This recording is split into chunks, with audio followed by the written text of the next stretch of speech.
2026ರ ಪ್ರತಿಷ್ಠಿತ ಪದ್ಮ ಪ್ರಶಸ್ತಿ ಅಂದ್ರೆ ಪದ್ಮಶ್ರೀ ಪ್ರಶಸ್ತಿ ಪ್ರಕಟವಾಗಿದೆ. ಮಂಡ್ಯದ ಅಂಕೇಗೌಡರಿಗೆ ಪದ್ಮಶ್ರೀ ಪ್ರಶಸ್ತಿಯನ್ನ ಗೌರವಿಸಲಾಗಿದೆ.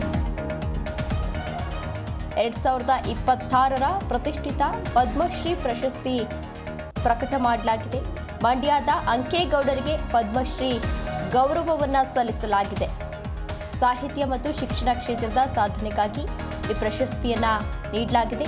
ಮಂಡ್ಯದ ಹರಳಹಳ್ಳಿ ಗ್ರಾಮದ ಅಂಕೇಗೌಡ ಪುಸ್ತಕ ಮನೆ ಗ್ರಂಥಾಲಯವನ್ನ ಅಂಕೇಗೌಡ ಅವರು ನಿರ್ಮಿಸಿದ್ದಾರೆ.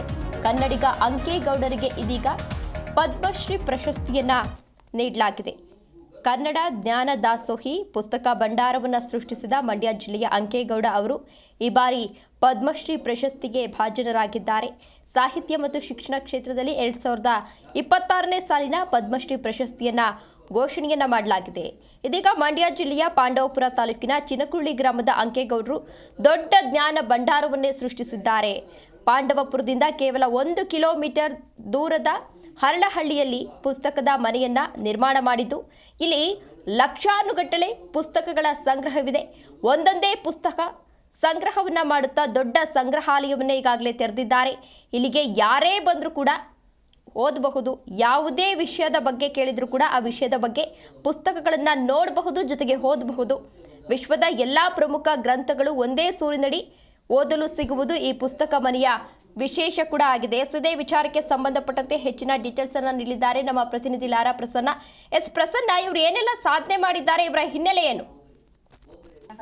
ಕನ್ನಡದ ಅಕ್ಷರಯೋಗಿ ಅಂಕೇಗೌಡರಿಗೆ ಈಗ ಪದ್ಮಶ್ರೀ ಗೌರವ ಕೂಡ ತಂದಿರುವಂತದ್ದು. ಸುಮಾರು 10 ಲಕ್ಷ ಪುಸ್ತಕಗಳನ್ನ ಆ ಒಂದು ಸಂಗ್ರಹ ಕೂಡ ಮಾಡಿರುವಂತ ಕೀರ್ತಿ ಅಂಕೇಗೌಡರಿಗೆ ಸಲ್ಲುತ್ತೆ ಅಂತಾನೆ ಹೇಳಲಾಗ್ತಿರುವಂತದ್ದು. ಮೂಲತಃ KSRTC ನೌಕರಾಗಿದ್ದಂತ ಅಂಕೇಗೌಡರು ಸಣ್ಣ ವಯಸ್ಸಿನಲ್ಲೇ ಓದಿನಲ್ಲಿ ಅಪಾರವಾದಂತ ಪ್ರೀತಿಯನ್ನ ಕೂಡ ಬೆಳೆಸ್ಕೊಂಡಿದ್ರು. ಒಂದು ಗ್ರಂಥಾಲಯವನ್ನ ಕೂಡ ಬೃಹತ್ ಮಟ್ಟದಲ್ಲಿ ತೆಗೆಯುವ ಮೂಲಕ ರಾಜ್ಯಾದ್ಯಂತ ಕೂಡ ಒಂದು ಹೆಸರುವಾಸಿಯನ್ನ ಕೂಡ ಅಂಕೇಗೌಡರು ಪಡ್ಕೊಂಡಿರುವಂತದ್ದು. ಜೊತೆಗೆ ಜ್ಞಾನದ ಭಂಡಾರವನ್ನ ಕೂಡ ಈಗ ಅಂಕೇಗೌಡರು ಒಂದು ತಮ್ಮ ಸ್ವಗ್ರಾಮದಲ್ಲಿ ಕೂಡ ನಿರ್ಮಾಣ ಮಾಡಿರುವಂತದ್ದು. ಇಲ್ಲಿಗೆ ಲಕ್ಷಾಂತರ ಜನ ಕೂಡ ಭೇಟಿಯನ್ನ ನೀಡಿ ತಮ್ಮ ಒಂದು ಅನುಭವವನ್ನ ಕೂಡ ಇಲ್ಲಿ ಹಂಚ್ಕೊಂಡಿರುವಂತದ್ದು. ಜೊತೆಗೆ ಗ್ರಂಥಾಲಯವನ್ನ ಕೂಡ ಪುಸ್ತಕಗಳನ್ನ ಪ್ರೀತಿಸುವುದರ ಜೊತೆಗೆ ಅಂಕೇಗೌಡರು ತಮ್ಮದೇ ಆದಂತ ಒಂದು ಲೋಕವನ್ನ ಕೂಡ ನಿರ್ಮಾಣ ಮಾಡಿದ್ದಾರೆ ಅಂತಾನೆ ಹೇಳಲಾಗ್ತಾ ಇದೆ. ಇವರ ಈ ಒಂದು ಕಾರ್ಯವನ್ನ ಮೆಚ್ಚಿ 2026 ಸಾಲಿನ ಪದ್ಮಶ್ರೀ ಕೂಡ ತಂದಿರುವಂತದ್ದು ಕರ್ನಾಟಕಕ್ಕೆ, ಅದರಲ್ಲೂ ಮಂಡ್ಯ ಜಿಲ್ಲೆಗೆ ಹೆಮ್ಮೆ ಅಂತಾನೆ ಹೇಳಲಾಗ್ತಾ ಇರುವಂತದ್ದು.